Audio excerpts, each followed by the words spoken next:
Gilang, oke. Ya, kita lanjutkan ya.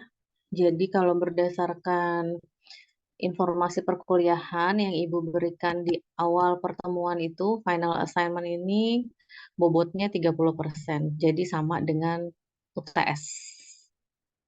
Ya, kalau kamu masih ingat di pertemuan pertama, Ibu berikan paparan persentase nilai.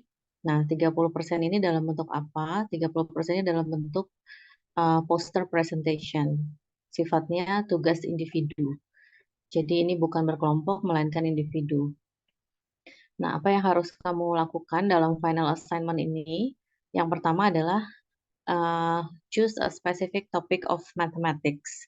Jadi di sini kamu silahkan pilih bebas topiknya apapun yang menurut kamu menarik untuk disampaikan. Jadi bukan hanya sekedar matematika, tapi topik matematika yang memang kamu sukai dan menurut kamu ini perlu disampaikan ke khalayak luas gitu. Ya, nanti kita sambil diskusi kira-kira topiknya apa gitu ya. Nah, kemudian setelah kamu menentukan topiknya apa, kemudian kamu membuat create a poster presentation of the topic. Jadi nanti kamu bikin sebuah poster. Jadi nanti poster itu menjadi sebuah media presentasi kamu. Jadi semua isi presentasi kamu tuh dimasukkan ke dalam poster tersebut, ya. Nah, kemudian selanjutnya adalah write a presentation script. Jadi apa yang mau kamu bicarakan di presentasi kamu itu nanti kamu tulis uh, diketik di Word. Jadi anggaplah kamu apa namanya menyusun semua apa yang mau kamu presentasikan di presentation script ini, ya.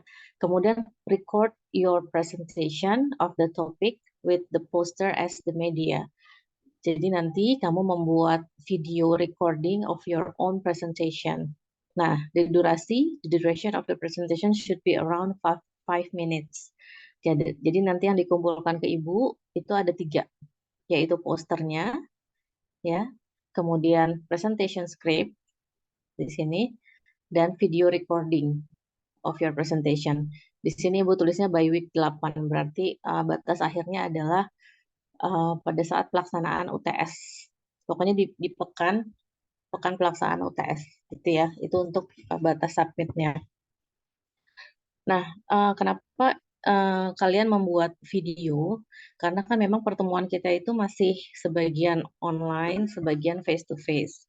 Jadi kalau kamu perhatikan jadwal yang Ibu susun di MS Team, itu semua pertemuan online itu untuk presentasi, ya. Sementara pertemuan yang offline Ibu pakai untuk paparan materi tentang grafik, interpreting graph. Karena memang itu materinya cukup challenging, di mana kamu nanti pada saat mengerjakan, kan nanti ada written testnya ya, saat pertemuan face to face juga kan untuk interpreting graph itu, di situ kamu harus tulis uh, at least one paragraph, satu paragraf, di mana paragraf itu isinya adalah interpretasi dari data yang ditampilkan dalam bentuk grafik, dalam bentuk tabel atau apapun nanti yang akan muncul gitu ya. Nah, jadi semua presentasi, semua final presentation ini bentuknya online, itu makanya Ibu minta kamu bikin video. Tujuannya biar tidak ada kendala lagging atau koneksi bermasalah nanti. Karena kalau misalkan kamu langsung presentasi, Ibu khawatir akan exceed 5 minutes, akan melebihi 5 menit. Jadi kalau kamu udah punya video, kamu buat videonya yang bagus, durasinya kira-kira 5 menit, di situ waktunya akan fix kan. Jadi kita bisa arrange supaya satu pertemuan itu bisa selesai sekitar 7 mahasiswa. Ya. Nah, di sini juga Ibu izinkan kamu membaca skrip pada saat membuat videonya. Kenapa? Supaya memang hasil akhir videonya bagus. Tapi pada saat kamu membaca skrip itu jangan sampai terlihat seperti orang membaca. Jadi mau nggak mau kamu harus berusaha untuk menghafalkannya kali ya. Sedikit menghafalkannya supaya nanti pada saat presentasi kamu nggak kelihatan kayak baca teks gitu. Ya, atau gimana caranya supaya sambil baca pun tidak terlihat seperti orang membaca gitu ya. Jadi nanti termasuk presentation script-nya juga dikumpulkan.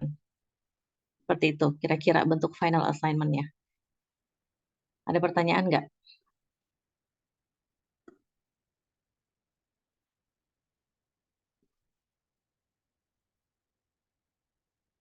Maaf, Mem. Ini Ya, berarti untuk UTS atau UAS, Mem? ini adalah final. No assignment. Final assignment yaitu pengganti dari final test.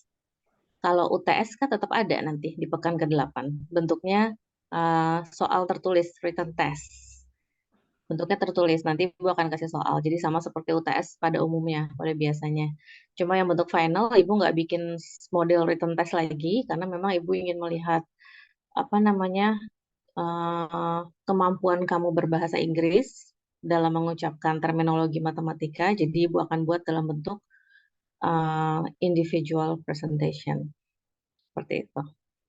Jadi ini pengganti dari final test ya, pengganti dari UAS. Itu makanya Ibu minta kamu bikin video yang sebagus mungkin. Ada lagi pertanyaan? Oh ya, Mem, ingin memberitahu buat Hmm. Syarifah itu katanya ada kendala buat ininya apa Zoom-nya karena dia lagi di reset HP-nya. Oke, nanti tolong infokan kalau Syarifahnya sudah masuk ya. Baik, Mem. Yuk, apalagi ada pertanyaan untuk final assignment? Jangan nanti Izin bertanya, silahkan Gaitsa. untuk durasinya itu maksimal 5 menit atau harus 5 menit tapi nggak boleh dari 5 menit juga? Around 5 minutes berarti plus minus sedikit nggak apa-apa. Plus minus 1 menit nggak apa-apa lah gitu loh ya. Karena nanti after your video is being played, nanti setelah diputar akan ada sesi tanya jawab. Nah, sesi tanya jawab ini yang sesinya langsung ya. Jadi akan ada waktu untuk teman kamu bertanya dan kamu memberikan jawaban atas pertanyaan teman kamu gitu. Jadi videonya kurang lebih 5 menit. Nah, karena nanti akan ada sesi tanya jawab, jadi pastikan, dan ini pun ada skornya untuk setiap penanya. Jadi mungkin nanti Rizky bisa bantu men-setting untuk presenter Rizky misalkan nanti penanya wajibnya siapa. Jadi udah kamu pasangin presenter sama penanya, presenter penanya. Jadi setiap orang udah punya kesempatan 1 kali bertanya, ya. Nah, di luar penanya wajib, nanti kita sediakan juga waktu untuk penanya lain yang ingin memang tertarik mengetahui lebih lanjut mengenai topik yang dipresentasikan presenter pada saat itu. Jadi penanya mungkin bisa sampai 3, tapi penanya pertama itu adalah penanya yang wajib. Nanti kamu udah setting setiap presenter udah ada penanyanya masing-masing. Dan kamu udah tahu nanti akan nanya siapa, gitu ya. Seperti itu. Mem, izin Yes, bertanya, Mem. silahkan. Jadi untuk UASnya digantikan tugas ini atau bagaimana, Mem? Atau tetap Betul. ada ya? Betul. Tadi kan Ibu udah sebut ya, ini pengganti UAS, pengganti final test. Tapi UTS tetap ada. Dan bobotnya pun sama. UTS maupun final ini sama-sama 30% bobot nilainya. Ada lagi pertanyaan? Izin bertanya, Mem. Ya, silakan Jason. Berarti pas pertemuan 16 kita libur dong? Pertemuan ke-16 itu masuk ke... Oh, sorry. Pertemuan 16 itu akan ada written test, tapi written testnya itu untuk tadi topik yang interpreting graphics. Karena setelah UTS itu Ibu masih ada 2 kali meeting untuk jelasin kamu materi tentang grafik. Ya, nah pertemuan 16-nya itu saat pekan UAS itu akan ada written test juga, cuma written testnya tentang uh, interpreting graphic. Jadi topiknya hanya satu aja gitu. Dan itu nanti nilainya masuk ke assignment ya. Assignment itu kan nanti gabungan beberapa assignment sama yang tes terakhir itu tuh bobotnya 40% gitu. Jadi total pertemuannya tetap 16 ya. Kalau kamu perhatikan jadwal di MS Team sih udah Ibu susun ya. Itu sudah jelas ya. Sampai week ke-16. Ada lagi pertanyaan untuk final assignment-nya? Mem izin bertanya, Mem. Ya, silakan Lisa. Kan ini kan dijadwalkan Mem udah jadwalin ya kayak student 1 sampai 7 itu di week ke-9 kalau nggak salah nih. Ya. Nah, untuk deadline pengumpulan itu 1 minggu sebelum kita presentasi atau gimana? Nah, untuk pengumpulan Ibu bikin deadline-nya sama untuk ke 30 berapa nih mahasiswanya sih? Kalian 35 ya? Semua 35 mahasiswa wajib mengumpulkan di waktu yang sama. Walaupun kamu presentasinya masih at the end of the semester. Ya, karena kan untuk menentukan siapa student 1, siapa student 7, siapa student 35 itu kan nanti secara acak random. Tapi untuk pengumpulan tugas ke MS Team-nya yang tadi 3 komponen tadi itu di waktu yang sama, yaitu di pekan ke-8. Seperti itu.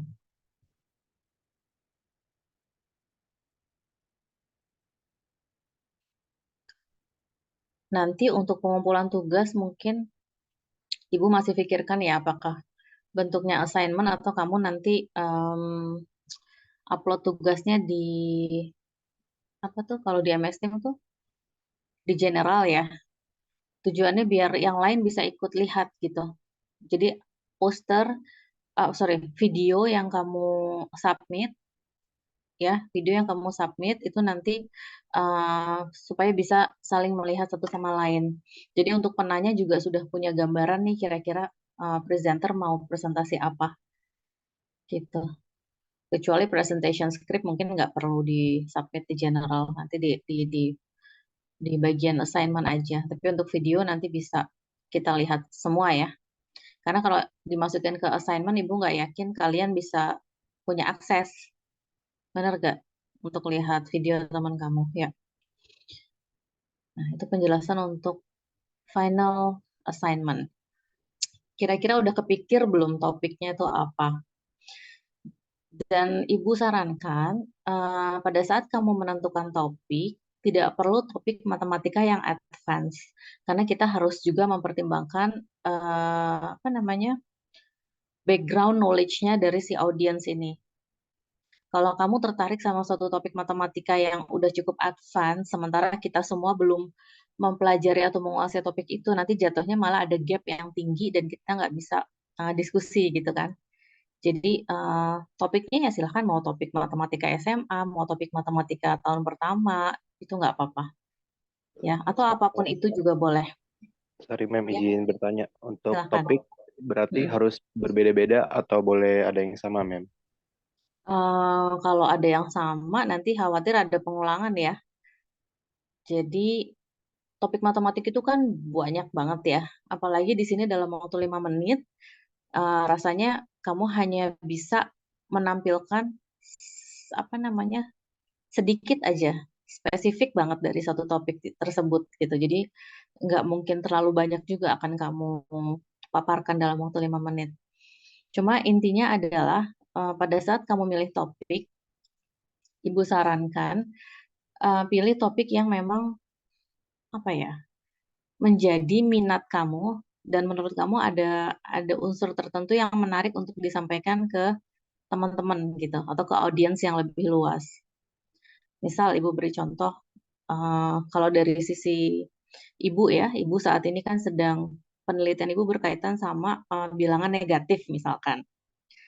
Nah, setelah Ibu mempelajari bilangan negatif, ternyata dari sisi the history of mathematics, dari sisi the development of the concept, itu konsep bilangan negatif itu ternyata butuh, kamu tahu berapa lama? 15th century, 15 abad. Kita sekarang melihat bilangan negatif kan simply as a number with minus sign kan ya. Di garis bilangan itu kan ada 0, ada 1, ada -1, -2 ke kiri dan seterusnya. Tapi ternyata konsep itu tuh baru didefinisikan itu sekitar 15 abad setelah konsep itu pernah dipakai orang zaman-zaman oleh mathematicians yang terdahulu gitu. Jadi konsepnya itu udah muncul, tapi baru didefinisikan secara formal itu setelah 15 abad kemudian. Nah, apa yang terjadi dalam 15 abad itu tuh sebetulnya banyak pertentangan antara mathematicians. Banyak yang menolak, menganggap bilangan negatif ini fiktif. Jadi pada saat abad ke-8 misalkan, kalau ada quadratic equation itu solusinya bilangan negatif, maka solusi itu ditolak karena dikatakan ini adalah fictive solution. Bahkan pada saat penemuan matematik itu udah sampai ke bilangan akar dari -1, bilangan imajiner ya. Itu pun konsep bilangan negatif belum didefinisikan secara formal. Seperti itu. Jadi memang kalau kita amati telistik dari sisi historical perspektifnya, itu sangat menarik. Nah, kalian silahkan pikirin kira-kira aspek apa yang mau diangkat. Kalau ibu akan angkat aspek dari the development of the concept dari sisi historical perspektif. Kalau kalian mungkin bisa lihat fenomena misalkan di sekitar kalian yang ada kaitannya sama matematik, atau mungkin isu-isu yang lagi tren saat ini, dan kamu bisa kaitkan dengan suatu konsep matematik yang spesifik dan kamu bisa meramu konsepnya supaya bisa lebih mudah dipahami oleh para masyarakat luas gitu. Jadi yang lebih kamu lihat adalah dari sisi konsep matematikanya.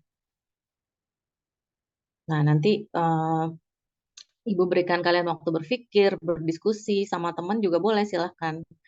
Gitu. Jadi kalau misalkan sekarang kalian belum ada pertanyaan, mungkin Ibu akan jelaskan dulu nih, bentuk poster presentation tuh kayak apa sih, gitu ya. Bentuk poster presentation yang harus kamu buat tuh seperti apa, karena nanti itu yang mau itu salah satu poin penilaian Ibu juga nanti untuk poster presentation. Oke.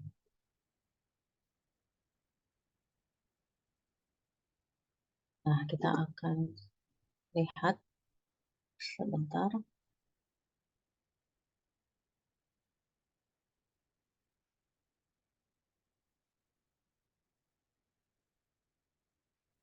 Pernah dengar istilah poster presentation sebelumnya? Belum pernah ya?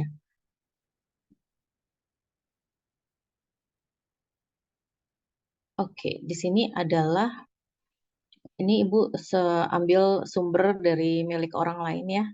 Tapi di sini ada nama pemiliknya. Silahkan. Nah, di sini Ibu akan jelaskan sedikit bagaimana bentuk poster presentation yang efektif ya. Jadi bedanya kalau dalam suatu pertemuan ilmiah, konferensi atau seminar gitu kan, itu kan suka ada presenter, dia mempresentasikan temuan-temuannya di depan audiens. Nah, ada yang bentuknya oral presentation, ada yang bentuknya poster presentation. Kalau bentuknya dia oral presentation, dia presentasi sekitar 5-10 menit, kemudian ada tanya jawab antara presenter sama audiens dalam satu ruangan gitu kan. Kamu nyiapin slide PPT dan seterusnya gitu ya. Tapi kalau poster presentation itu biasanya kamu nggak ada waktu spesifik untuk menjelaskan, tapi poster kamu akan dipajang ya di area seminar tersebut atau di area konferensi tersebut. Nanti kamu akan berdiri di samping poster kamu dan kamu akan menjelaskan kepada orang yang datang ke poster kamu ingin tahu lebih lanjut gitu. Jadi sifatnya akan ada diskusi one on one antara kamu sama audiens gitu. Jadi kuncinya apa? Kuncinya adalah kamu bikin poster semenarik mungkin supaya orang yang lalu lalang di situ tertarik untuk datang dan ngeliat tentang apa yang telah kamu kerjakan dan kamu tampilkan di poster kamu. Jadi dia sifatnya itu lebih fleksibel, sifatnya lebih informal kalau poster presentation. Tapi biasanya diskusinya lebih rich ya, karena memang orang-orang yang mendatangi poster kamu tuh orang-orang yang memang tertarik akan topik yang kamu sampaikan. Nah, sekarang kita lihat di sini Effective Scientific Posters, a quick reference by George R. Hess. Ibu nggak tahu siapa ini, cuman Ibu melihat kontennya bagus untuk disampaikan ke kalian. Jadi a poster is a visual communication tool. Jadi ini bentuknya visual. Jadi memang harus dipastikan bahwa bentuk visualnya itu bisa bisa jelas gitu ya dilihat sama para audiens. Jadi di sini an effective poster will help you to engage colleagues in conversation. Jadi poster yang efektif itu bisa menarik minat audiens untuk bertanya, untuk tahu lebih dalam tentang isi poster kamu, ya. Kemudian dalam poster, you should get your main points across to as many people as possible, ya. Jadi supaya orang banyak tuh bisa lihat, ada beberapa kriteria nanti yang kita bisa perhatikan. Jadi di sini poster itu yang kamu buat, dia berfungsi sebagai a source of information, a conversation starter, a summary of your work, and an advertisement of your work. Jadi mungkin di beberapa konteks ada orang melakukan penelitian awal, hasilnya begini, dan ini berpotensi untuk pengembangan penelitian yang lebih besar. Jadi dengan menggunakan poster, kamu bisa menarik mungkin pemilik funding untuk bisa memberikan funding yang lebih besar supaya penelitiannya bisa berlanjut. Karena memang biasanya kalau penelitian itu membutuhkan dana yang besar ya. Nah, kita lihat di sini. Tips for effective poster presentation. Kita lihat apa sih tipsnya untuk bentuk poster presentation yang efektif. Get your message across with effective visual displays of data and small blocks of supporting text. Think of your poster as an illustrated abstract. Jadi nanti pesan-pesan yang kamu ingin sampaikan itu nanti ditampilkan dalam bentuk visual displays of data. Ini karena memang di sini di informasi ini itu konteksnya adalah menampilkan data hasil penelitian ya. Kemudian yang pertama di sini kamu perlu perhatikan adalah tell readers why your work matters. Ini adalah pesan pertama yang harus kamu sampaikan ke audiens. Kenapa ini penting untuk kamu disampaikan? Kenapa kamu pilih topik, misalkan dalam konteks Ibu, kenapa Ibu pilih topik the development of negative concept from the historical perspective? Kenapa ini penting untuk orang tahu, ya kan? Kenapa orang perlu paham? Nah, itu juga perlu disampaikan. Disampaikannya baik dalam bentuk penjelasan kamu saat presentasi, maupun ada narasi dalam poster yang perlu kamu tampilkan. Kemudian apa yang kamu lakukan, what you did, what you found, and what you recommend. Avoid excessive focus on methods. It's the results and implications that count. Nah, dalam kasus ini mungkin kamu nggak berfokus pada methods karena memang ini bukan hasil penelitian ya. Jadi kamu melakukan studi literatur aja sebetulnya. Jadi methods-nya bisa kita skip ya. Jadi langsung ke results and implication. Nah, the overall appearance. Jadi kalau kita lihat poster dalam satu keutuhan gitu, dia bisa bentuk landscape, bisa bentuk portrait ya, tergantung nanti kamu mau arrange-nya seperti apa. Use a pleasing arrangement of graphics, text, and colors. Jadi memang harus balance sih antara penggunaan grafik, penggunaan teks, dan warna. Tidak boleh terlalu banyak teks, semuanya teks, atau tidak boleh semuanya grafik. Jadi harus ada balancing ya. Your poster should be neat and uncluttered. Use white space to help organize sections. Ya, balance the placement of text and figures. Jadi harus rapi, kemudian tidak nggak berat sebelah gitu kan kesannya kan. Misalkan kamu bagi format landscape, kamu bagi dua, sebelah kanan tuh isinya banyak, sementara sebelah kiri tuh ada yang kosong. Itu namanya nggak balance ya. Kemudian use white space. White space tuh ini ya, apa namanya? Bagian-bagian kosongnya ya. Nanti akan kita lihat contoh organization-nya. Nah, kemudian selanjutnya di bagian organization, use headings to help readers find what they're looking for. Jadi kamu pakai headings itu judul sebetulnya. Untuk objektif kamu beri judul, untuk results kamu beri judul, untuk conclusion juga kamu beri judul. Ya, a columnar format. Nah, ini adalah bentuk kolom ya. Apakah kamu mau bagi jadi 2 kolom atau 3 kolom? Nah, itu nanti preference masing-masing. Ini membantu kita untuk helps traffic flow in a crowded poster session. Karena memang biasanya di poster session itu banyak orang lalu lalang.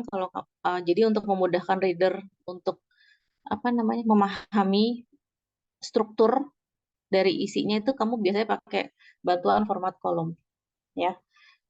Kemudian minimize text, use graphic. Keep text in blocks of no more than 50 to 75 words. Don't create large monolithic paragraph of prose. Jadi intinya di sini adalah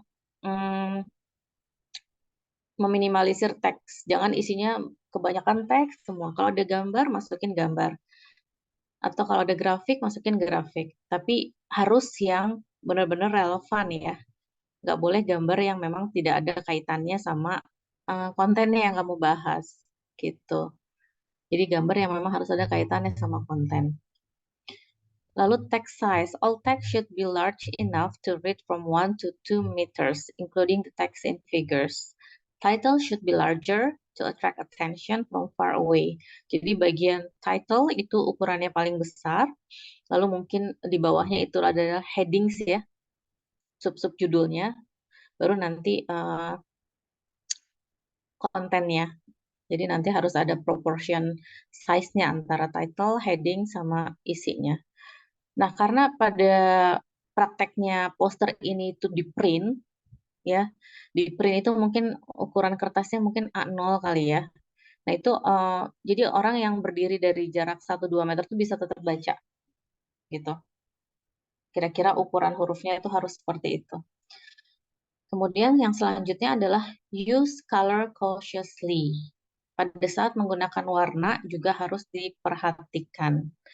Dark letters on light background are easiest to read. Jadi kalau mau pilih font, perhatikan warnanya, perhatikan warna backgroundnya. Yang kontras itu yang lebih baik, ya. Stick to a theme of 2-3 colors. Pemilihan warna juga di sini disarankan maksimum 3 colors. Jangan terlalu colorful, ya. Kemudian avoid overly bright colors, kayak warna-warna neon itu ya, itu kan kadang-kadang bagi sebagian orang tuh di mata cukup sakit ya, jadi itu dihindari. They attract attention but wear out readers' eyes untuk bright colors ini. Nah, selanjutnya nih, don't fight reader gravity. Maksudnya apa? Don't fight reader gravity, which pulls the eyes from top to bottom and left to right. So when you read a book, biasanya kalau kita baca buku, itu kan urutannya atas ke bawah ya. Benar nggak? Bukan dari bawah ke atas. Itu yang dimaksud dengan reader gravity. Jadi kamu pada saat membuat isi dari poster juga strukturnya pada saat kita membaca juga dari atas ke bawah. Jangan conclusion dulu di atas, baru introduction di bawah. Itu namanya fight reader gravity. Jadi perhatikan paling atas, kemudian turun ke bawah, lalu nanti arahnya geser ke kanan. Karena memang reader gravity itu biasanya dari kiri ke kanan kita kan urutannya. Jadi kalau kamu mau mulai dari kanan dulu, nah itu biasanya orang akan butuh waktu untuk, oh ini mana introduction-nya? Oh ternyata di sebelah kanan. Itu sulit diikuti nanti jadinya strukturnya ya. Jadi dipahami juga struktur untuk mempermudah reader untuk membaca poster. Include full contact information. You want to be found. The reader should not have to look up anything to find you. Nah ini konteks kalau kamu as a poster presenter, ya, in a large event itu juga perlu kamu tampilkan your contact information such as email, supaya kamu nanti kalau ada yang ingin follow up your study itu bisa didiskusikan lebih lanjut. Kita lihat di sebelah ini ada apa. Nah, sebelah ini tuh ada info tentang clean graph. Clean graph show data clearly. Nah, kamu lihat di sini ada contoh grafik yang dicoret, ada yang nggak dicoret. Nih bedanya apa nih? Kenapa yang di atas itu nggak direkomend? Ada yang bisa melihat bentuk grafik? Ini kan ini kayak dalam background dalam grafiknya itu sendiri ya. Kenapa tuh? Grafiknya kenapa? Iya kan ini kayak terlalu spesifik juga kan, ini kayak banyak titik-titik ininya juga. Titik-titik pada Kayak sumbu X dan Y. dari waktu per waktu itu hendaknya Mhm. grafik itu dalam poster itu disajikan secara kayak sekilas gitu. Mhm. Biar orang-orang yang mau bacanya itu kayak pada memikirkan itu memikirkan sendiri. Betul. Makanya secara sekilas Mhm. kesimpulannya apa? Oke. Ada lagi mungkin faktor-faktor yang membuat grafik di atas ini tidak it's not recommended, kira-kira apa lagi?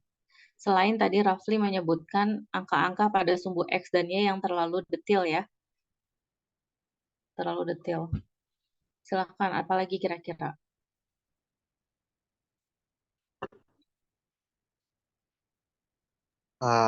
Mungkin untuk ini kayak background dari grafiknya. Kan untuk Mm-mm. yang grafik atas itu dia ada ini ya background warna abu-abu. Iya. Sedangkan yang di bawah itu dia tidak memiliki background warna abu-abu. Mm-mm. Jadi kenapa dia nggak dikasih background? Karena biar kita lebih fokus ke grafiknya. Betul. Jadi biar lebih jelas. Iya. Betul. Ada background abu-abu ya yang di atas ya. Yang menyebabkan apa? Kalau ada gray background. Menyebabkan warna si line graphic ini jadi nggak kontras ya. Betul? So if you are presenting a graph, kalau ini kan contoh line graph ya, contoh grafik garis. Biasanya if you're presenting a line graph, what do you want the readers to see from the graph? Kalau kamu menampilkan grafik garis, kamu pengen di audience itu ngelihat apanya sih?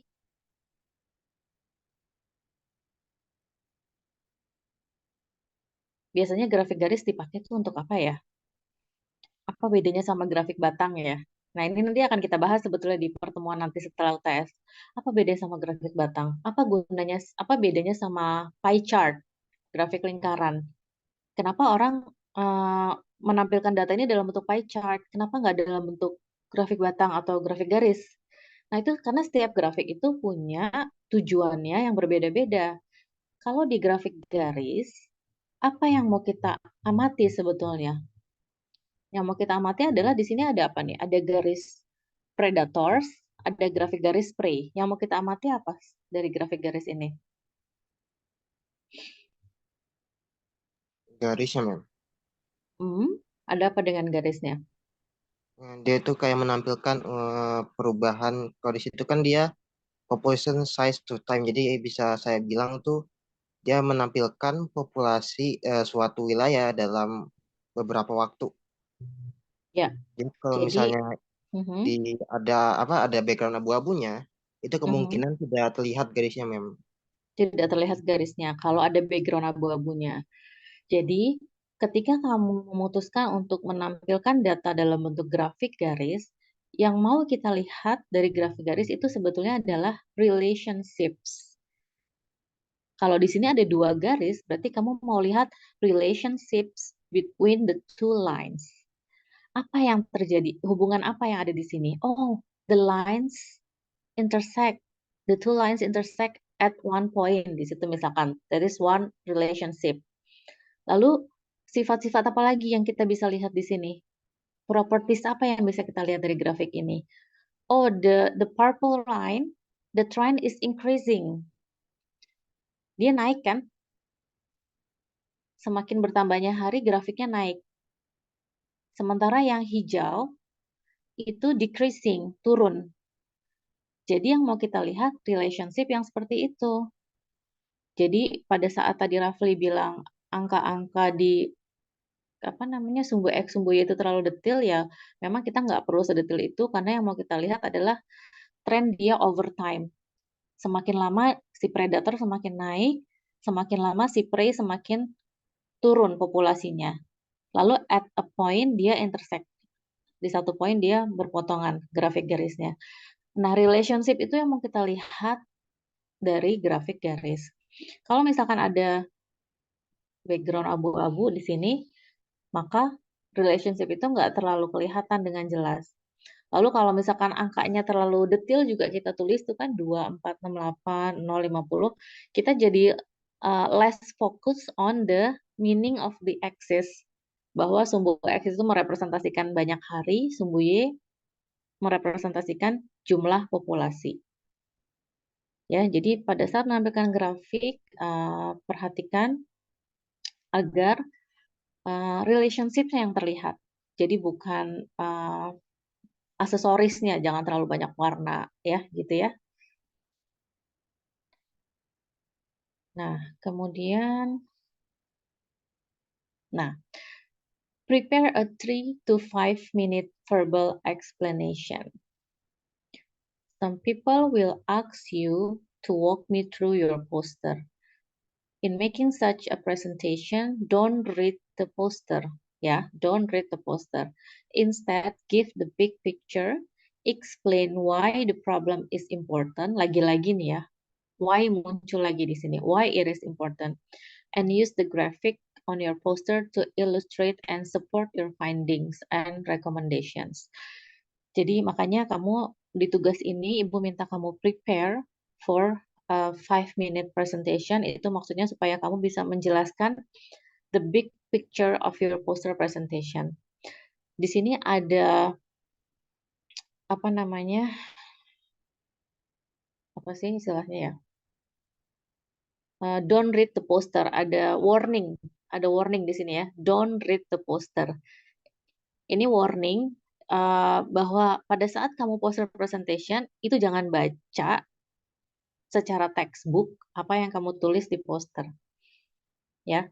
Tapi kamu udah menyiapkan kalimat apa yang mau kamu sampaikan secara verbal. Ya, walaupun isinya tuh sama, tapi jangan baca secara textbook apa yang ditampilkan di poster. Ya, jadi kamu harus bisa melihat the big picture of the problem. Nah, ini kalau misalkan di konteks poster presentation yang sebenarnya ya, bikin summary handout akan bermanfaat untuk para audiens yang hadir di situ. Tapi di sini kamu nggak perlu bikin handout. Hanya menyiapkan video presentation. Kira-kira sampai sini ada pertanyaan nggak?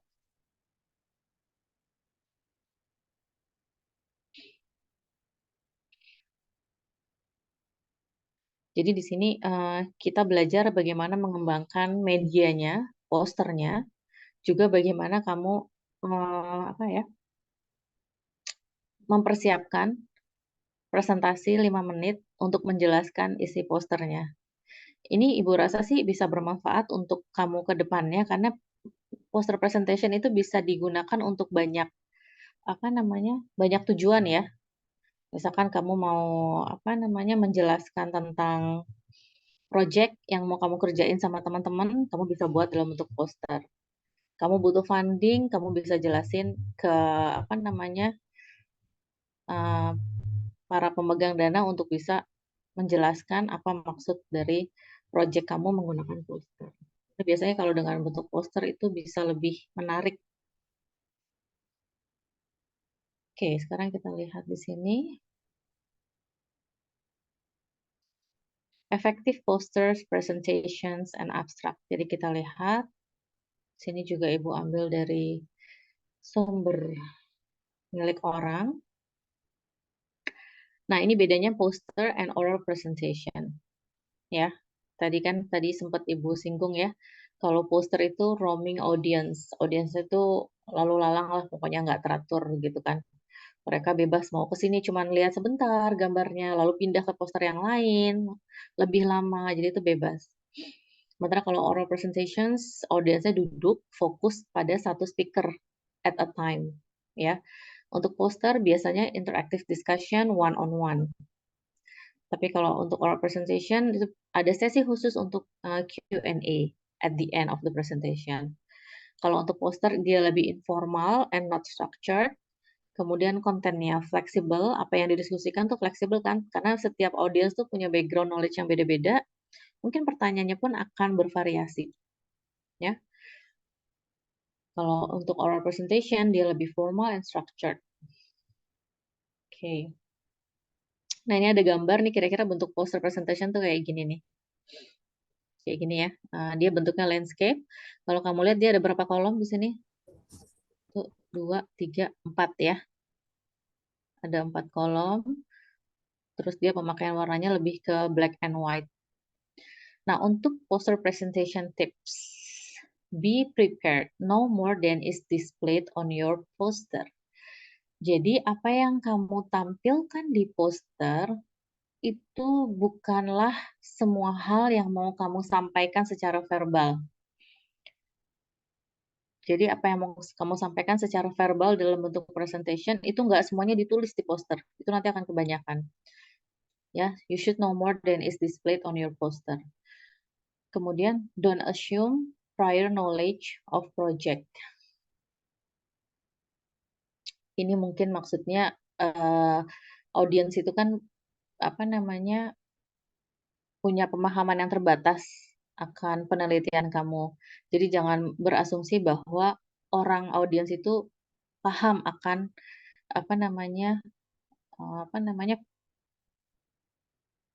background dari penelitian kamu tanpa kamu jelasin. Jadi kamu harus jelasin tadi kaitannya sama why it is important ya, salah satunya ya. Kemudian try to figure out the level of understanding of the listener. Nah, ini karena kita satu kelas, kira-kira level of understanding-nya relatively similar lah ya. Kemudian content should be easy to see. Nah, isinya harus mudah untuk dilihat. Kemudian explain graph and figures. Kalau kamu menampilkan grafik dan gambar, tolong dijelasin pada saat nanti kamu presentasi. Lalu engage your audience. Gimana caranya engage audience? Nah, ini silahkan kamu searching sendiri nanti. How to engage audience in a presentation. Ada banyak tips, ada banyak cara. Silahkan kamu explore sendiri bagaimana nanti kamu meng-engage your audience during your presentation. Nah, ini strukturnya. Kalau kamu lihat di sini ada gambar, ada foto. Ini kira-kira situasi yang terjadi saat poster presentation. Kamu lihat di sini ada papan ya, whiteboard. Di whiteboard itu ada poster yang ditempel. Lalu ada orang berjas. Di sini dia adalah si presenter. Lalu ada orang yang berjaket, pakaiannya lebih casual. Di sini sepertinya dia adalah si audience yang tertarik untuk tanya tentang isi posternya apa. So this is more or less the situation during poster presentation sessions in an international conference. Kalau kamu lihat di sini poster yang terpampang itu ukurannya cukup besar ya. Ukurannya cukup besar, kemudian dia menstruktur atau mengorganize isinya itu pakai box-box gini, kamu kelihatan ya. Judulnya di baris paling atas, kemudian dia ada 1, 2, 3, 4, 5, 6, 7. Ada 7 kotak. Nanti untuk topik kamu sendiri silahkan dikreasikan sesuai dengan kebutuhan. Nah, strukturnya gimana? Pertama, udah pasti ada title dan ada nama. Jadi apa sih title of your presentation? Judulnya apa yang mau kamu angkat di poster presentation ini? Ya. Kemudian di bawahnya nanti tulis nama kamu, Norek dan prodi gitu ya. Kemudian introduction and objective. Jadi bagian pertama nih biasanya kalau berdasarkan Gravity Readers berarti di bagian kiri atas ya. Bagian kiri atas itu kamu menjelaskan atau menuliskan di objektif. Objektif itu apa sih? Objektif itu kan tujuan ya. Jadi kamu menjelaskan background-nya, why it is important itu di bagian introduction. why it is important, why your topic is important di bagian introduction. Lalu nanti at the end, misalkan dia satu paragraf, maka di akhir paragraf kamu harus eksplisitkan secara jelas bahwa the objective of this presentation is, atau the aim of this presentation is apa, tujuannya apa. Itu harus eksplisit. Karena kita kan harus tahu nih tujuannya mau menjelaskan apa nih. Kenapa perlu seperti itu? Karena nanti pembaca yang udah expert biasanya ketika dia baca tujuan, dia akan lihat ke methods sesuai nggak dengan tujuannya. Dan langsung lari ke conclusion.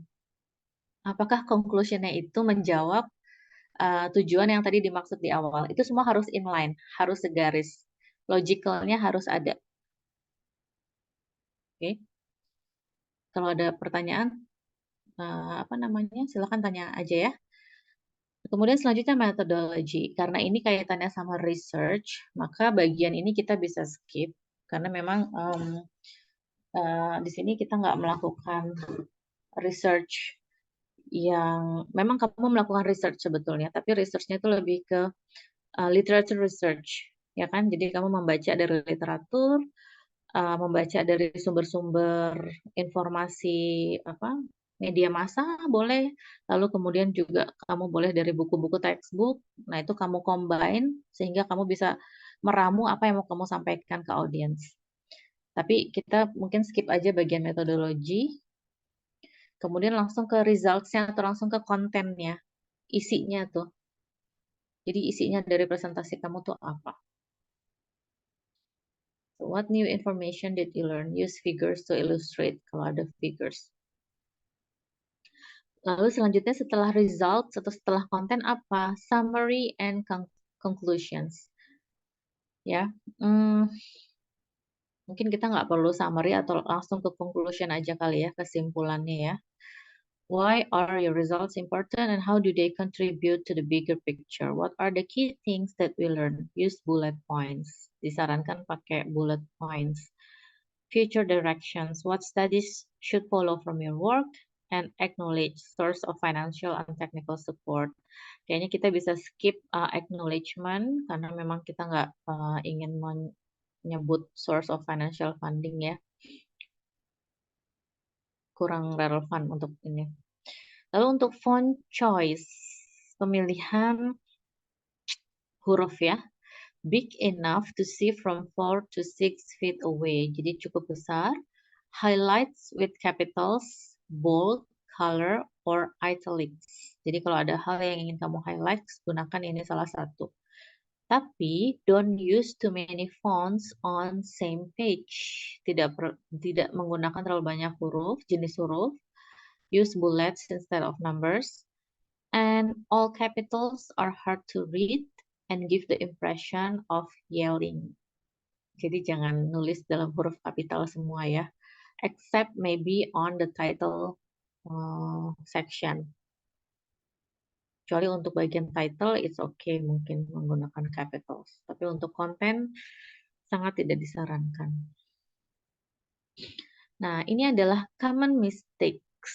Common mistake-nya apa aja? Kamu terlalu banyak pakai warna. Atau terlalu too many design features. Terlalu banyak aksesoris. Terlalu banyak warna, itu juga common mistake. Jadi as simply as possible, as neat as possible, serapih mungkin. Too much text juga bisa menjadi sebuah kesalahan, karena terlalu berat, nanti terlalu banyak teks, orang sampai bingung nih fokusnya harus kemana, karena terlalu padat sama teks. Kemudian poster elements exit space. Ini contoh kalau misalkan ada gambar yang di printnya udah keluar dari kertas, itu udah kesalahan fatal ya. Kemudian ada grafik atau data charts, tapi nggak ada captionnya. Nggak ada keterangan nih grafik apa, ini gambar apa, tuh nggak ada keterangan, itu juga mistake. Kemudian elements of the poster appear randomly. Misalkan di awal tiba-tiba muncul conclusion, di tengah tiba-tiba introduction. Nah di akhir tiba-tiba bagian intinya, itu kan random ya. Tidak ada struktur yang jelas, itu juga nggak boleh. Assumes too much knowledge of audience. Jadi ketika kamu menampilkan isi dalam poster, Jangan berasumsi bahwa audiens kamu punya tingkat pemahaman yang sama seperti kamu. Karena ini adalah, this is your work and you are the expert of the content. Kamu expertnya dalam konten ini. Jadi jangan berasumsi bahwa orang lain punya pemahaman yang sama-sama kita. Jadi kita harus mendeskripsikannya, menjelaskannya sesuai dengan kemampuan rata-rata dari audiens. Nah, kalau ini sih lebih ke PPT ya, ke oral presentation ya. Jadi ini nggak ada kaitannya sama poster presentation. Oke. Ini juga untuk efektif oral presentation. Nah, ini untuk abstract writing. I don't think you need to write an abstract in your poster. Jadi langsung introduction juga boleh. Nah, ini kira-kira, oh ini untuk abstract juga nggak perlu ya. Ini untuk abstract, no, ya, okay. That's all the information about the poster. Do you have any questions? Silahkan ditanyakan supaya nanti pada saat mengerjakannya udah yakin. Kamu mau diskusi, mau bertanya tentang kontennya juga silahkan. Misalkan udah kepikiran nih kira-kira topik apa ya yang bakal diangkat gitu. Izin bertanya, Mem. Ya, silakan. Setelah kita bertanya, kalau untuk dari Mem, apakah nanti akan juga bertanya atau tidak, Mem? Oh, pada saat sesi. Yes, Mem. Apakah Mem ikut menanyakan tentang poster juga atau tidak? Ibu sih tergantung waktu ya. Biasanya kalau misalkan waktunya terbatas, maka tidak bisa dilanjutkan juga karena memang kita harus strict pada durasi waktu yang tersedia. Bisa bertanya, bisa juga enggak. Jadi maybe random aja Ibu akan bertanya. Baik, Mem. Terima kasih. Ya. Mem, maaf izin tanya. Ya. Untuk topik itu saya masih agak bingung. Jadi topik itu sebetulnya materi matematika secara murni yang utuh atau boleh kayak kita nyinggung terhadap case tertentu. Misal kayak penggunaan matematika dalam kesehatan gitu. Itu kan ada misalnya materinya tentang peluang gitu atau tentang pohon keputusan. Itu yang betul yang mana emang boleh ilmu matematika secara murni aja atau boleh nyinggung-nyinggung dikit gitu tentang suatu case. Dua-duanya betul. Jadi kalau kamu tertarik sama membahas konsep matematikanya secara murni, dan kamu tertarik untuk mengangkat itu dan menginginkan teman-teman kamu untuk paham akan hal itu boleh. Tapi kalau kamu melihat, oh ini topik peluang ini ada kaitannya sama permasalahan sehari-hari misalkan, itu sangat baik untuk diangkat. Karena memang tujuan ibu di sini adalah membiasakan kamu untuk speaking in English, especially using the mathematical terminology. Kan memang tujuan mata kuliah ini kan supaya kamu bisa menggunakan terminologi matematika dalam bahasa Inggris kan. Makanya di final assignment ini ibu bentuk tugasnya adalah presentation. Jadi supaya lebih terlatih, supaya ada aplikasinya apa yang sudah kita pelajari. Jadi dua-duanya betul. Oke, baik. Dan Terima kasih banyak, Mbak. ya, jadi yang paling penting adalah tadi Ibu sebutkan berkali-kali, topik ini harus topik yang memang menurut kamu menarik dan kamu sendiri tertarik untuk mempelajarinya lebih dalam, gitu. Supaya karena apa? Ketertarikan itu nanti akan nular ke audiens. Kalau kamu punya eager untuk menampilkan apa yang kamu presentasikan, kamu punya ketertarikan itu, maka kita bisa tangkep. Oh ternyata topik ini menarik ya. Oh kita nggak tahu ternyata ini menarik kalau si Arik nggak presentasi misalkan.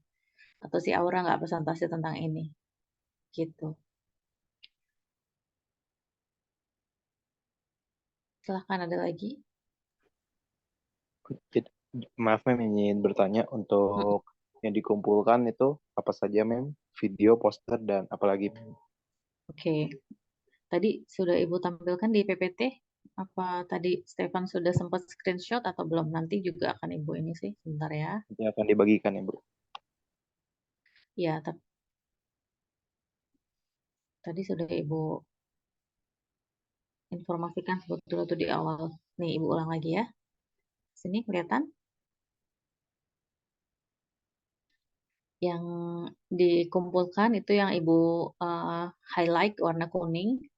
Itu yang dikumpulkan adalah poster. Mungkin ini nanti filenya PDF kali ya. Image semua di-convert jadi PDF aja kali ya. Kemudian kalau bisa image quality-nya juga diperhatikan supaya nanti kalau Ibu zoom itu gambarnya nggak pecah. Gambar-gambar yang kamu pakai di poster. Jadi ada poster, ada presentation script, dan ada video recording of your presentation. 3 hal ini yang nanti dikumpulkan. Nanti pada saat pertemuan presentasinya yang akan diputar adalah video kamu. Jadi kamu cukup memutar video presentasi kamu nggak perlu presentasi ulang, dan setelah itu tanya jawab sama audiens. Gitu, teman kamu ngasih pertanyaan, lalu itulah sesi yang kamu harus memberikan jawaban. Tapi kalau presentasinya sendiri itu sudah videonya yang akan kita putar ulang. Baik, untuk poster ukurannya berapa Mem? Oke, karena posternya kita nggak akan print ya, karena kan kita semua presentasinya pakai video ya. Jadi mungkin apa ya? Kalau ukuran apa perlu disepakati atau enggak? Mungkin boleh bebas Mem agar lebih fleksibel gitu Mem. Iya, Karena betul. materinya berbeda-beda. Boleh Mem? Ukuran bebas, karena memang kita nggak perlu ngeprint posternya ya. Jadi nanti pada saat kamu, Ibu sarankan sih gini, pada saat kamu presentasi ini misalkan, itu kan kamu ada tampilan posternya tuh di video. Nah, misalkan kamu lagi ngebahas bagian introduction, bisa nggak bagian intronya itu kamu zoom, kamu tampilin bersamaan saat kamu ngejelasin. Di zoom bagian intro. Lalu setelah intro selesai, kamu masuk ke bagian menjelaskan grafik, maka grafiknya yang di zoom. Gitu. Jadi bagian-bagian dari poster itu nanti mendapat di zoom sesuai dengan apa yang kamu presentasikan. Jadi ukuran posternya itu sendiri bebas. Mau bentuknya landscape, mau bentuknya portrait juga bebas. Ya.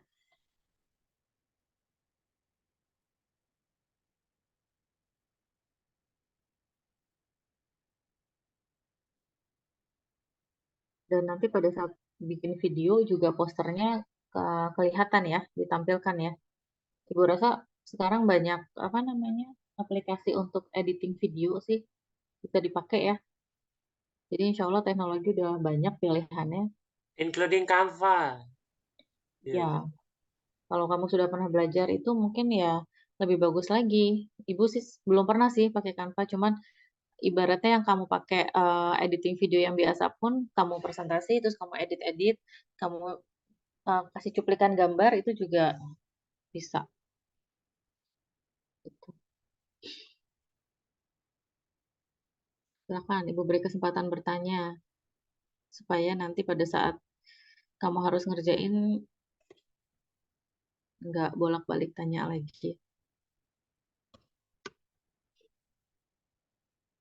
Ibu tunjukin ini kali beberapa contoh ya. Kamu lihat di sini ada contoh di sini. Representation. Ini memang agak pecah karena memang Ibu hanya copy paste. Tapi kalau kita lihat strukturnya di sini siapa yang bisa menjelaskan struktur poster ini?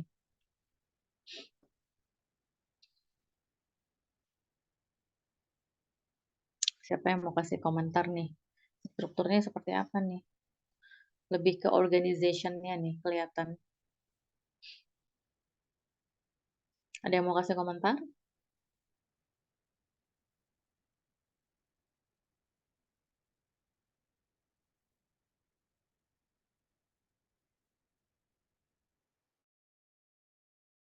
Agak sedikit ngeblur Bu, kalau untuk dari saya Bu. Ya, jadi kita memang nggak perlu baca kontennya, tapi kita lihat strukturnya, lihat organization-nya. Ibu juga bacanya ngeblur, jadi kita nggak baca isinya, tapi lebih ke organization, aspek-aspek yang tadi Ibu udah sampaikan. Misalkan ukuran title-nya di sini apa namanya lebih besar dari ukuran yang lain. Lalu penggunaan headings yang cukup jelas di sini kan. Lalu pakai apa namanya reader gravity-nya juga jelas ya. Pertama dia jelasin konteks, lalu ada poin 1, lalu pindah ke kolom sebelah kanan dari atas ke bawah, ke sebelah kanan lagi dari atas ke bawah tuh reader gravity-nya jelas ya, sesuai dengan reader gravity kiri ke kanan dan atas ke bawah. Lalu penggunaan white space-nya kira-kira balance nggak? White space itu berarti yang bagian kosong ya. Apakah dia terlalu banyak teks? Kalau kita lihat, atau cukup bagus? Kebanyakan teks kayaknya, Mem. Kebanyakan teks atau cukup bagus ya? Itu mungkin interpretasi beda-beda ya. Iya, Mem. Ya, jadi kalau Ibu lihat sih ini sebetulnya udah cukup balance antara apa namanya strukturnya sama penggunaan white space-nya. Ya. Kemudian penggunaan grafik juga kan di situ ada beberapa grafik ya atau gambar ya. Itu kita lihat juga cukup balance. Nah, kalau ini gimana? Ini bedanya sama yang tadi apa? Ini bedanya dia bentuknya kotak-kotak. Kalau tadi kan kolom ya. Tapi secara reader gravity masih sama urutannya. Kiri ke kanan, atas ke bawah bacanya. Ya. Nah, kalau ini gimana? Komentarnya coba silahkan. Ini bagian intro sama materials and method-nya itu baru judulnya aja ya, isinya belum tertulis. Tapi kalau kamu lihat secara overall nih gimana?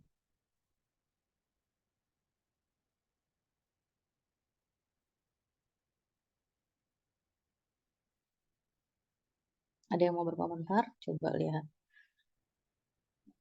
Coba belajar mengkritisi poster yang ada berdasarkan informasi singkat yang tadi Ibu berikan di awal.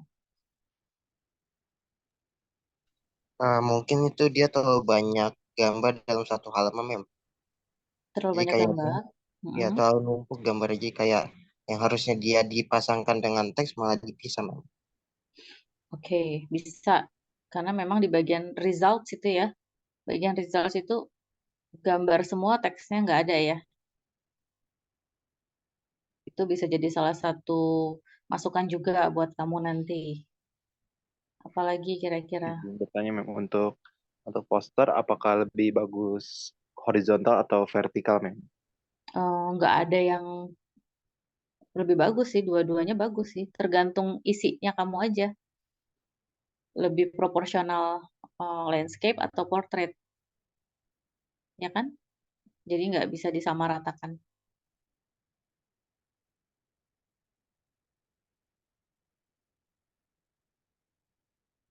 Secara penggunaan white space gimana ini? Udah cukup balance? Atau Warnanya mungkin ukuran agak, warnanya the ya? color itu terlalu mencolok mungkin, Mem. Ya, kuning bisa jadi terlalu mencolok, betul. Terus apa lagi? Ukuran headingsnya, ukuran title-nya apakah udah cukup proporsional seperti ini?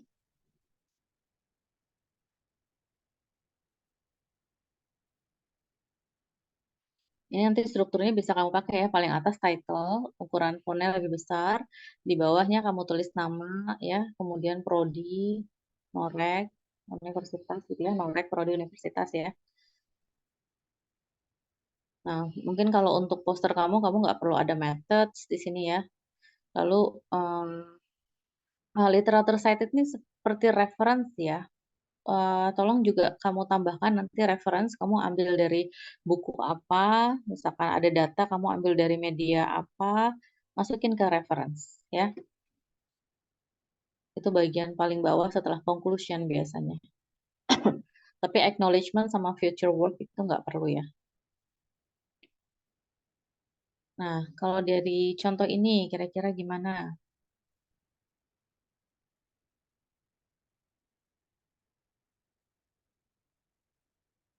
Ini judulnya Technology and Algebra in Secondary Mathematics Teacher Iya, Preparation Programs. Ya, excuse me, ma'am. yes. It's too many graph. Too many graph. Oke.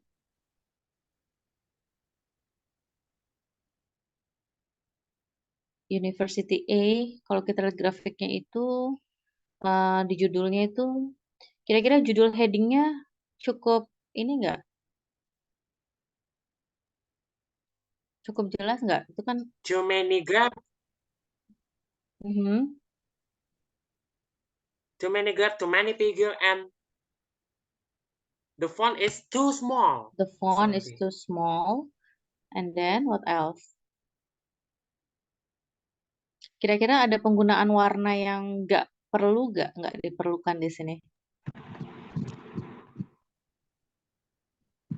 Iya, Mem, Ada kayak nggak? terlalu banyak Ya. warna gitu. Yes, this is an example of the overuse of colors. Terlalu banyak penggunaan warna yang sebetulnya nggak diperlukan amat gitu kan? Kayak tabel unif A, overview, unif B, overview, itu kenapa perlu diwarnain? Mungkin tanpa warna juga bisa. Terus kalau Ibu lihat headingsnya, itu kan ada research questions, ada proses, ada research team, itu kan headings ya. Kira-kira cukup ini nggak, menonjol nggak? Kurang, Mem. Harusnya lebih besar dan lebih kontras ya. Iya, karena warnanya juga pilihannya agak salah, terlalu nyambung sama backgroundnya. Betul, di situ ada dikasih abu-abu, lalu itunya pun kayaknya abu-abu tua. Jadi headings itu harus menonjol, harus lebih besar sedikit fontnya. Lalu tadi kata Rafli, fontnya terlalu kecil. Kalau kita lihat di diagram itu, yang ada lingkaran mengelilingi itu memang terlalu kecil ya kayaknya ya. Gitu. Ada lagi yang mau dikomentari mungkin?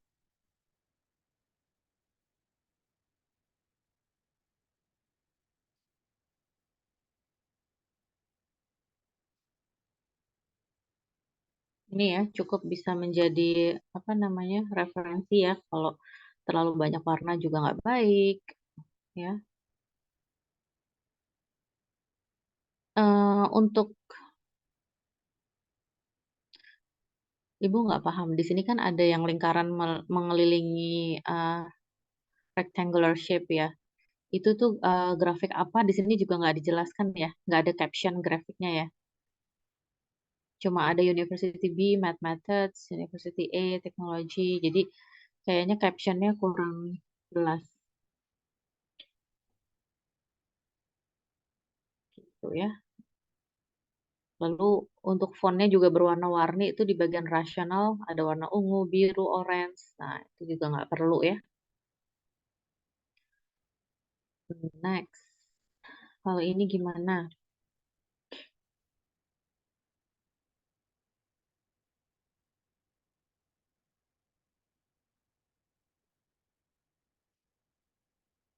Judulnya Internet Inequality, The Impact of Home Internet Access on School Success. Ada abstrak, ada background, ada results, methodology di tengah, ada results, dan ada conclusion. Dan di sini ada satu foto.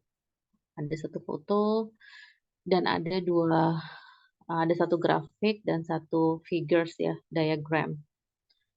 Di sini fotonya relevan nggak sama isinya?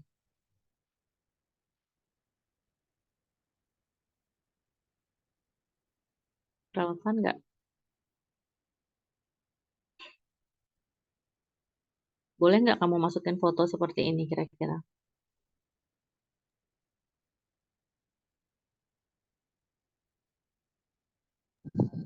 Boleh kayaknya, Mem.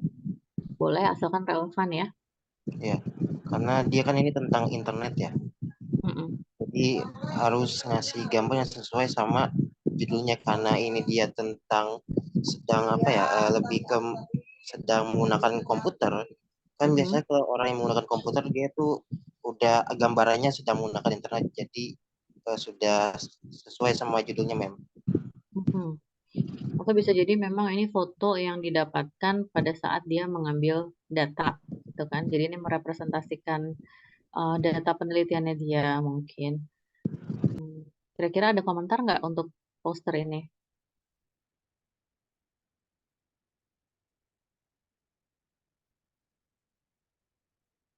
Nggak usah lihat tulisan yang nggak kebaca karena blur ya, tapi dari segi organization, dari segi apa namanya appearance,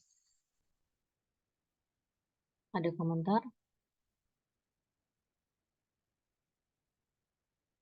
Grafiknya cukup baik, kelihatan relationship-nya ya.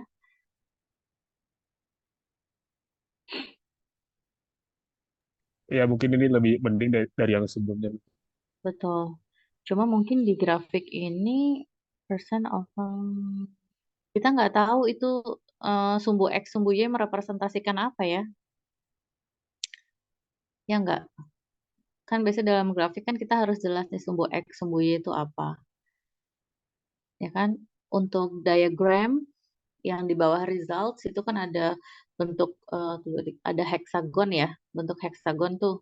Nah, itu diagram apa juga nggak ada captionnya. Ya. Jadi kekurangannya sedikit, hanya caption pada grafik dan diagram sama itu. Tapi selebihnya kelihatan clean and neat ya. Kalau ini gimana?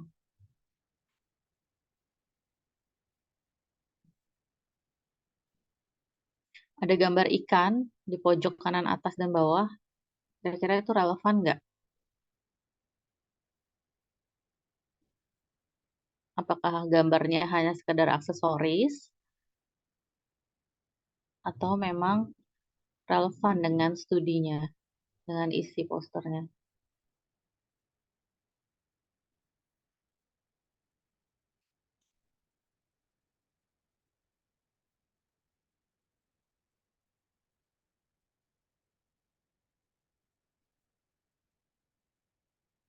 Yuk, silakan komentarnya.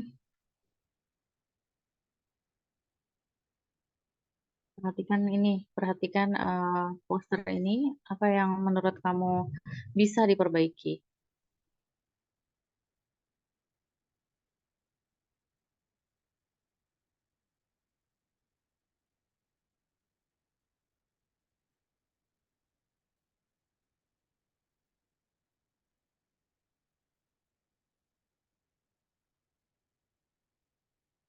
Apa kira-kira? Leni Marni, what do you think of the poster?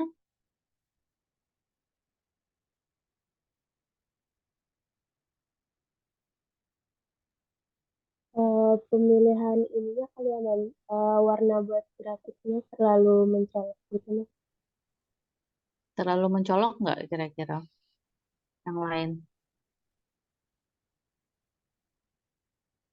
Di sini dia hanya pakai dua warna sih, biru dan merah. Mencoloknya harusnya apa warnanya kalau gitu? Mungkin agak lebih soft gitu, Mas, warnanya. Terus juga kalau menurut saya ini tulisannya lebih agak sedikit lebih kecil sih. Oke, lalu Hmm,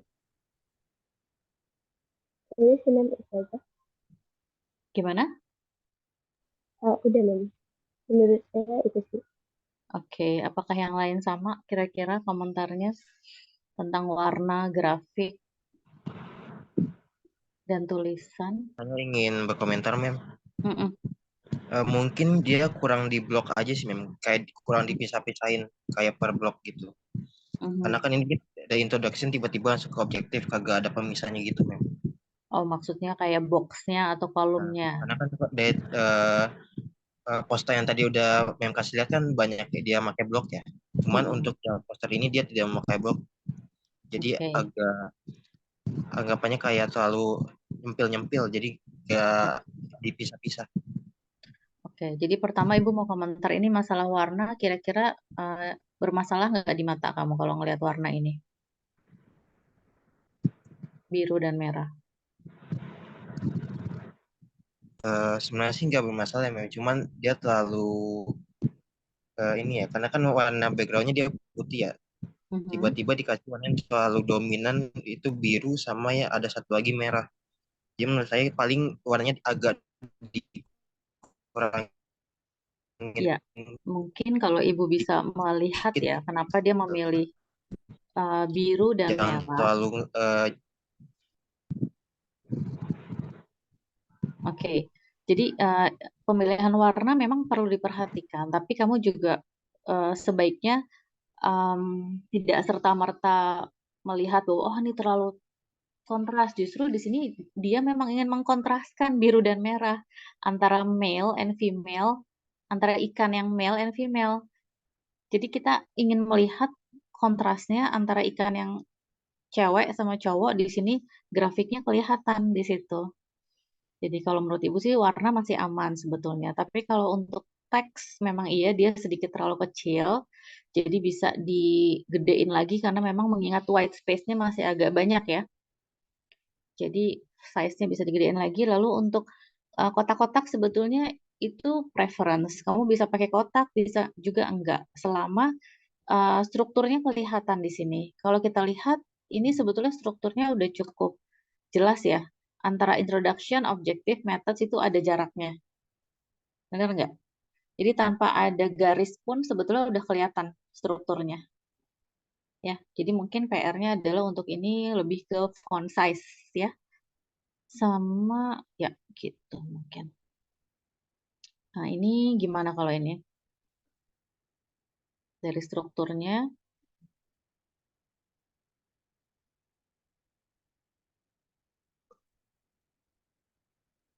kita nggak bisa baca sih memang isinya ini apa namanya pecah gambarnya. Penggunaan headingsnya cukup jelas ya. Wah kira-kira nih. Terlalu ini nggak terlalu padat nggak isinya? iya teksnya kebanyakan. Iya. Sama untuk beberapa grafiknya itu ada yang kecil jadi agak sulit dilihat. Ya, ini memang karena memang kita nggak karena memang gambarnya juga pecah ya, jadi kita nggak bisa apa namanya. Cuma memang kalau dari sekilas kita lihat kayak terlalu penuh gitu ya. Gitu. Oke. Nah, sekarang Ibu mau berikan satu informasi juga karena ini terkait dengan penilaian.